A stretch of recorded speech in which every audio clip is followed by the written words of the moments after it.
warahmatullahi wabarakatuh.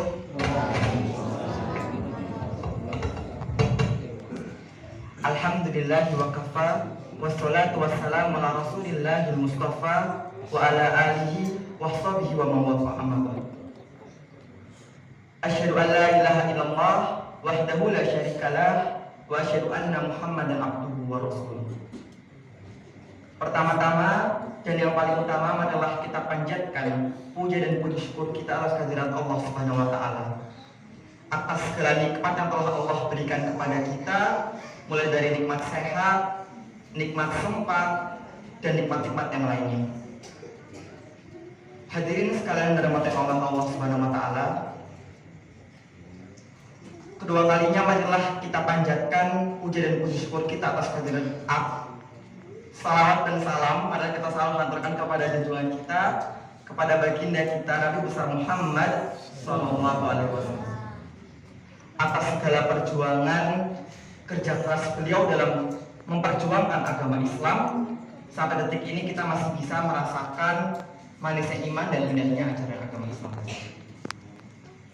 Alhamdulillah, pada detik-detik Ramadan kita masih diberikan kesempatan untuk melaksanakan puasa, masih diberikan kesempatan untuk melaksanakan sholat isya, bahkan sholat tarawih pada malam hari ini. Namun kita sama-sama harus bersedih hati karena bulan yang sangat istimewa ini akan segera berakhir. Tinggal menghitung beberapa hari lagi, bulan Ramadan akan segera digantikan oleh bulan Syawal. Jamaah sekalian, pada kesempatan kali ini izinkan saya menyampaikan sebuah kultum tentang alasan manusia diciptakan di muka bumi. Apakah kita diciptakan di muka bumi untuk bersenang-senang? Apakah kita diciptakan di muka bumi hanya untuk bekerja dan belajar? Apakah kita diciptakan di muka bumi hanya untuk beribadah kepada Allah Subhanahu wa taala?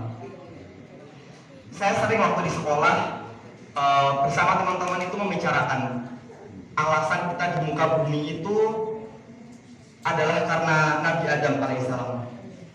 Nabi Adamlah yang membuat kita merasakan pahitnya kehidupan Bapak Ibu sekalian. Dulu saya berpikir seperti itu.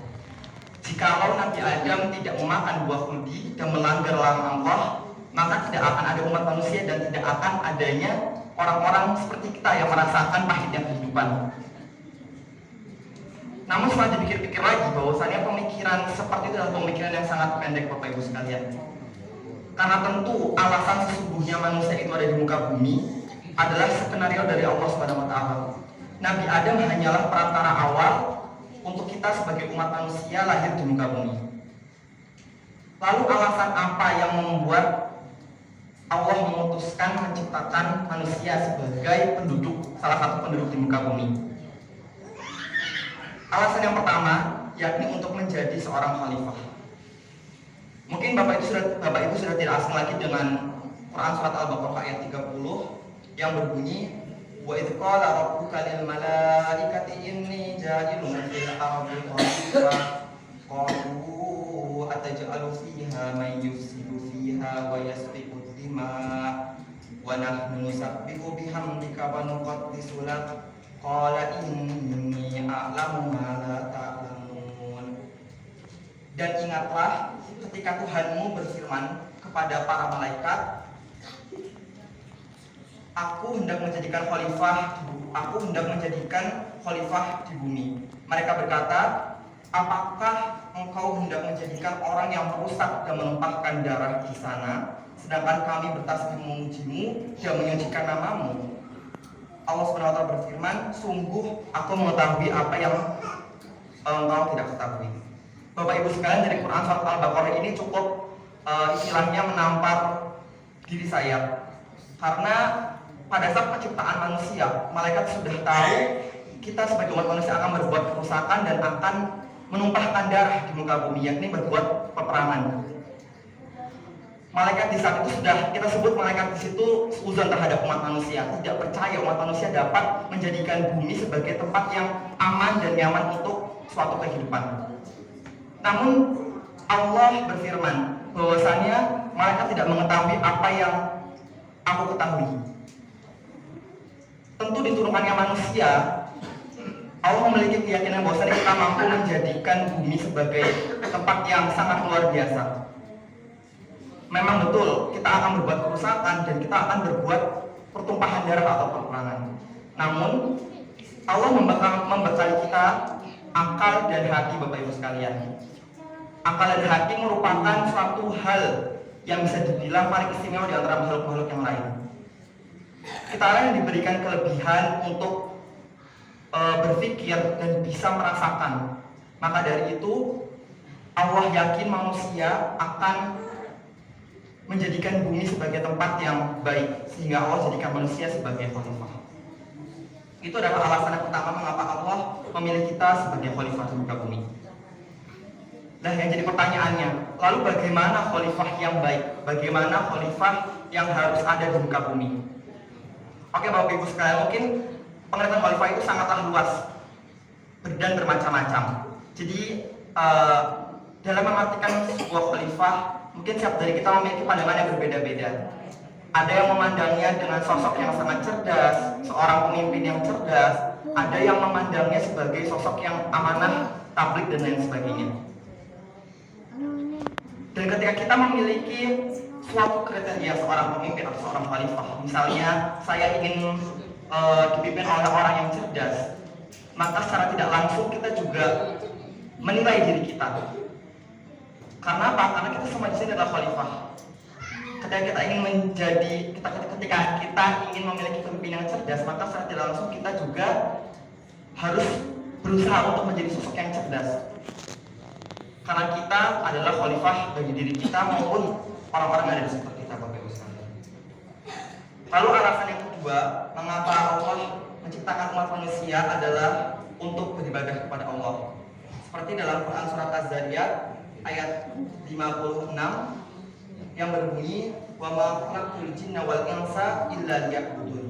Aku tidak menciptakan jin dan manusia melainkan agar mereka beribadah kepadaku. Kita diciptakan di umat bumi selain menjadi seorang khalifah adalah untuk beribadah kepada Allah.